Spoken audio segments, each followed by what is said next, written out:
আমাদের সব থেকে বড় ইচ্ছা হলো হজে যাওয়া, হজ কবুল হওয়া, যাতে আমাদের আগের পাপ মাফ হয় ও নতুন করে আমরা জীবন শুরু করতে পারি।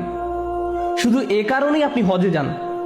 এমনকি হজেও আমরা যখন হেঁটে যাই, সুম্মা আফিদু মিন হাইসু আফাদান নাস ওয়াস্তাগফিরুল্লাহ, অতঃপর তাওয়াফের জন্য দ্রুত গতিতে সেখান থেকে ফিরে আসো যেখান থেকে সবাই ফিরে আর আল্লাহর কাছেই মাগফিরাত কামনা করে। হজের মূল বিষয় হলো আল্লাহর ক্ষমা লাভ, এটাই হজের মূল উদ্দেশ্য। হজের সময় আমরা আল্লাহর কাছে কি চাই? রব্বানা আতিনা ফিদ দুনিয়া হাসানা ওয়া ফিল আখিরাতি হাসানা, হে আমার প্রভু, আমাকে দুনিয়াতে কল্যাণ দান করুন, আখিরাতেও কল্যাণ দান করুন। প্রতি তাওয়াফেই কোরআন থেকে প্রাপ্ত এই দোয়া করা হয়, যেটা আমাদের বলে হজে আমাদের কি করা উচিত। ওয়া মিনহুম মান ইয়াকুলু রব্বানা আতিনা ফিদ দুনিয়া হাসানা ওয়া ফিল আখিরাতি হাসানা ওয়া কিনা আযাবান নার, হে আমার প্রভু, আমাকে দুনিয়াতে কল্যাণ দান করুন, আখিরাতে কল্যাণ দান করুন এবং আমাকে জাহান্নাম থেকে বাঁচান।